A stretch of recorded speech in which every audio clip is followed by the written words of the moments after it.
Hello friends, कैसे हैं आप सब। तो देखिए आज आप लोगों के लिए मैं लेकर आई हूँ एचसीएफ और एलसीएम कैसे ज्ञात करें। यानी कि दिया गया है 40 और 60 दिया गया है, जिसका फैक्टोरियल निकालने के बाद हम क्या करेंगे, एचसीएफ और एलसीएम ज्ञात करेंगे।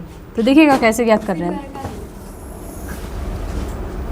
चलिए ना उधर, चलिए। देखिए इसका हम फैक्टोरियल निकालेंगे। कैसे निकालेंगे, तो फैक्टोरियल निकालने के लिए पहले हम क्या करते हैं, गुणनखंड, यानी गुणनखंड जानते हैं, अभाज्य गुणनखंड विधि द्वारा इसको तोड़ेंगे और तोड़ने के बाद क्या करेंगे, फैक्टोरियल निकालेंगे। तो देखिएगा कैसे निकाल रहे हैं। 2 के टेबल में, यानी कि देखना है कि किससे कट रहा है। तो पहले किससे, पहले छोटे, यानी कि काटने का एक ही थी, 2, 3, 5 और 7, इसी से काटा जाता है। तो देखिए कैसे काट रहे हैं। देखिएगा 20 दूना कितना होता है, 40। फिर आगे देखेंगे 2 से कितना बार में, 10 दूना कितना होता है, 20 होता है। और आगे देखिएगा 2 25 10, अभी तो कट गया।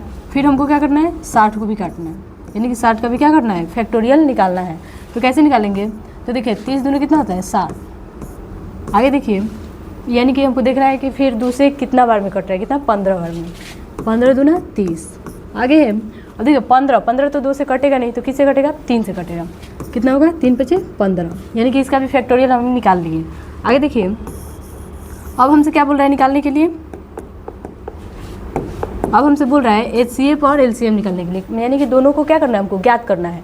पहले क्या बोला है, पहले एचसीएफ बोला है, तो हम पहले एचसीएफ ज्ञात करेंगे। तो देखिए एचसीएफ लिखेंगे। एचसीएफ हमको देखना है कि मतलब दोनों में कॉमन क्या है, दोनों में कॉमन देखेंगे। कॉमन देखने के बाद दोनों में से क्या करेंगे, एचसीएफ निकालेंगे। तो देखिए इसमें क्या है, 2, इसमें भी क्या है, 2, तो दोनों में है कॉमन, तो क्या करेंगे, 1 निकाल लेंगे। और फिर इसमें क्या है, 2 है और इसमें 2 है, तो कॉमन है, तो दोनों में से क्या करेंगे, 1 निकाल लेंगे। अब यहाँ पे देखिए 2 है और यहाँ पे क्या है, 3, तो कॉमन नहीं है तो नहीं निकालेंगे। यहाँ पे क्या है, 5 है और यहाँ पे भी 5 है, तो दोनों में से 1 निकाल लेंगे। और देखिए 5 दूना 10 और 10 दूना कितना होता है, 20 होता है। तो हम क्या करेंगे, यहाँ पे 20 आ गया। एचसीएफ आपका कितना आ गया, 20 आ गया। अब हमको क्या ज्ञात करना है, एलसीएम ज्ञात करना है। कि अब एलसीएम बराबर ज्ञात करेंगे।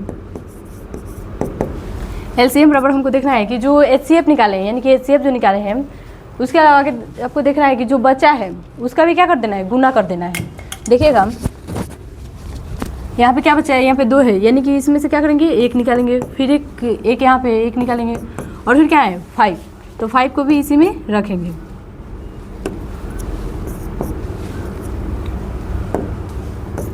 देखिए अब यहाँ पे क्या बच रहा है, 2 बच रहा है और यहाँ पे 3 बच रहा है, तो इसको भी क्या करेंगे, इसी में रखेंगे। और देखिए अब हमको गुना करना है, 2 दूना 4, 4 × 5 = 20, 20 दूना 40, 40 × 120।